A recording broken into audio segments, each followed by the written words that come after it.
جمعہ کی نماز کے بعد جمعہ سے جمعہ تک کے جتنے گناہ ہوتے ہیں وہ اللہ تعالیٰ معاف فرما دیتے ہیں، اور جو جتنی جلدی جا کے بیٹھتا ہے امام کا خطبہ سننے کے لیے اس کو اتنا زیادہ اجر ملتا ہے۔ تو آج رمضان کا پہلا جمعہ ہے کہ ہم اس کا اہتمام کریں۔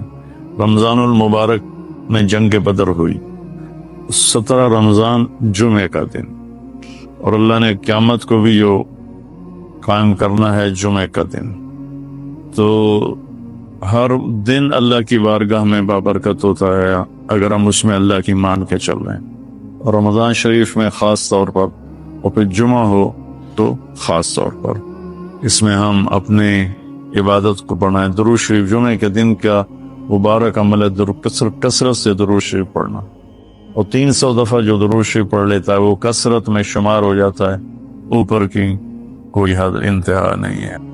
تو جمعے کا دن اللہ تعالیٰ نے پسند فرمایا، اس میں ایک گھڑی دعا کی قبولیت کی ہے، وہ چھپی ہوئی ہے۔ اس گھڑی میں جس خوش نصیب کو ہاتھ اٹھانے کی دولت مل جائے وہ دعا فوراً قبول ہوتی ہے اور سیدھی عرشوں پر جاتی ہے۔ علماء نے اس میں تحقیق کی، ہر ایک نے اپنے اپنے خیال کے مطابق۔ بعضوں کے نزدیک جب امام خطبے کے لیے ممبر پہ آتا ہے تو وہ دعا کی قبولیت کا وقت ہے۔ بعضوں کے نزدیک جب دو خطبوں کے درمیان بیٹھتا ہے تو وہ وقت دعا کی قبولیت کا ہے، اور بعضوں کے نزدیک عصر سے مغرب کے درمیان کوئی بھی گھڑی اللہ کی بارگاہ میں دعا کی قبولیت کی ہوتی ہے۔ تو جمعہ کی نماز کو اللہ کے نبی نے بہت اہم قرار دیا، اور ارشاد میں بڑے دکھ کے ساتھ یہ حدیث بیان کر رہا ہوں۔ میرے نبی نے فرمایا جو 3 جمعے مسلسل چھوڑ دیتا ہے وہ میری ملت سے خارج ہو جاتا ہے، میری امت سے خارج ہو جاتا ہے۔ تو میں اپیل کروں گا ان بہن بھائیوں سے جو نماز میں سستی کرتے ہیں، کم از کم جمعہ ضرور پڑھ لیا کریں۔ عورتوں پہ جمعہ فرض نہیں ہے، مردوں پہ فرض ہے۔ تو میں کہا کرتا ہوں جو دوست ملتے ہیں جی نماز نہیں پڑھی جاتی، تو میں ان سے کہتا ہوں ایک نماز 5 میں سے طے کر لو اور ایک جمعہ طے کر دو، 2 نمازیں شروع کر دو۔ جس نے بھی اس پہ عمل کیا وہ 5 وقت کا نمازی بن گیا۔ وہ اللہ تعالیٰ نے ہفتے میں 7 دنوں میں ایک دن بابرکت بنایا، وہ جمعہ کا ہے۔ اللہ تعالیٰ نے قوم یہود سے کہا کہ میرے علم میں ایک دن ہے بہت برکت والا، وہ تم ڈھونڈو اور چن لو۔ تو انہوں نے خطا کھائی اور ہفتے کا دن چن لیا۔ ہفتے کو یہودی عبادت کرتے ہیں، کام نہیں کرتے۔ پھر اللہ تعالیٰ نے عیسیٰ علیہ السلام کی قوم سے کہا کہ ایک دن میرے بارگاہ میں بہت بابرکت ہے، دعائیں قبول ہوتی ہیں، اسے تم ڈھونڈو۔ ان پہ چھوڑا تو انہوں نے اتوار چن لیا۔ لیکن جب ہماری باری آئی تو اللہ نے ہمیں نہیں کہا کہ ڈھونڈو، اللہ نے اپنے محبوب کی محبت میں جناب رسول اللہ صلی اللہ تعالی علیہ وسلم کی طفیل اللہ تعالیٰ نے ہمیں خود بتا دیا کہ وہ جمعہ کی رات ہے اور جمعہ کا دن ہے۔ یہ سب سے بہترین دن ہے جمعہ کا، اور پورے سال کے لحاظ سے جمعہ کی رات سب سے بہترین رات ہے۔ خصوصی طور پر پھر شب قدر سب سے اعلیٰ ہو جاتی ہے، لیلۃ القدر سب سے اعلیٰ ہو جاتی ہے۔ تو وہ 21، 23، 25، 27، 29 کی راتوں میں کوئی ایک رات ہوتی ہے، تو وہ اللہ تعالیٰ نے بہت ہی بابرکت بنائی۔ اللہ ہمیں نصیب فرمائے۔ ہمارے ایک رشتہ دار تھے، وہ انتقال ہو گیا، اللہ ان کو درجے بلند کرے۔ وہ روزانہ ایک دن میں 10,000 دفعہ درود شریف پڑھا کرتے تھے، ہر وقت تسبیح ان کے ہاتھ میں ہوتی تھی، اور روزانہ 10,000 دفعہ درود شریف پڑھا کرتے تھے۔ تو میرے بہن بھائیوں، میرے عزیزوں، اللہ تعالیٰ نے ہمیں ہر نماز کی بڑی اہمیت بتائی ہے، ہر نماز کی، لیکن خاص طور پر جمعے کی بڑی فضیلت ہے، اور جمعہ بھی رمضان المبارک کا ہو تو اور زیادہ وہ باعث برکت ہے، قابل رحمت ہے، تو روزے کا بھی اہتمام ہو اور ساری نمازوں کا اہتمام فرمائیں. کوئی باجماعت پڑھنے کی کوشش کریں، کوئی جماعت سے رہ جائے تو پھر اس کو چھوڑیں نہیں، اسے ضرور پڑھ لیں. کہ نماز کی اللہ تعالیٰ نے جتنی تاکید قرآن میں کی ہے اور کسی کی اتنی تاکید نہیں کی. اور اللہ تعالیٰ نے 10 دفعہ اقیم الصلاۃ، اقیم الصلاۃ، اقیم الصلاۃ وآتوا الزکاۃ، تو 10-12 دفعہ اللہ نے قرآن میں براہ راست حکم کیا اقیم الصلاۃ وآتوا الزکاۃ. اور ادھر اللہ پاک کی رحمت کے دروازے کھلے ہوئے ہیں. اللہ کا عرش پہلے آسمان پر ہے، جنت کے دروازے کھل چکے ہیں، جہنم کے دروازے بند ہو چکے ہیں. اور میرے نبی کا فرمان ہے کہ اگر میری امت کو پتہ چل جائے رمضان کیا ہے تو تمنا کریں گے کہ سارا سال ہی رمضان ہو. اتنی اللہ کی رحمت ہوتی.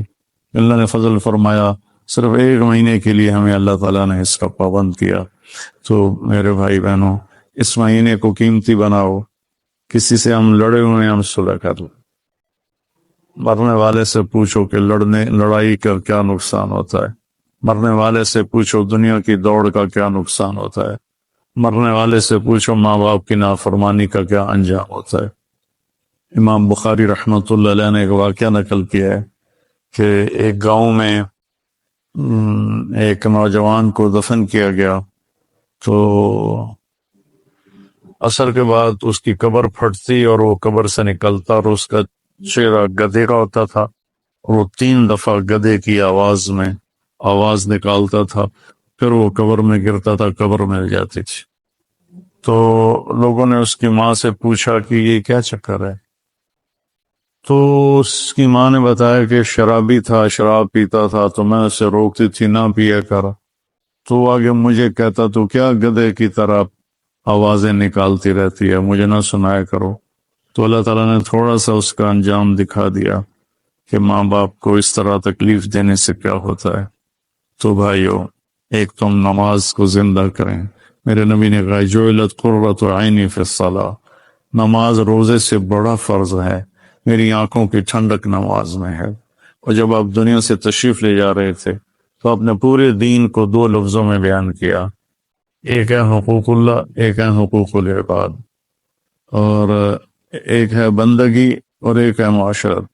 تو آپ نے فرمایا الصلاۃ. جب آپ دنیا سے تشریف لے جا رہے تھے آپ نے حضرت ام عائشہ رضی اللہ عنہا علیہ السلام کے سینے پر یوں سر رکھا ہوا تھا، اس طرح کر کے ایسے، اور ام عائشہ نے آپ کو سہارا دیا ہوا تھا، اپنے سینے پر لٹایا ہوا تھا. تو آپ فرما رہے تھے الصلاۃ وما ملکت ایمانکم، میری امت ایک نماز نہ چھوڑنا، اور ایک میری امت کے غریب طبقے پر رحم کرنا، ان کے ساتھ آسانی کا سلوک کرنا، ان پر سختی نہ کرنا، ان سے نرمی کا سلوک رکھنا. پھر الصلاۃ وما ملکت ایمانکم، نماز نہ چھوڑنا، نماز نہ چھوڑنا، نماز نہ چھوڑنا. اور آخری الفاظ بھی یہی تھے الصلاۃ الصلاۃ الصلاۃ.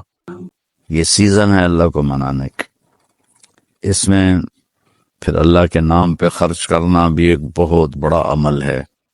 ویسے تو زکوٰۃ ہے، صدقہ ہے، خیرات ہے، سارا سال دی جا سکتی ہے.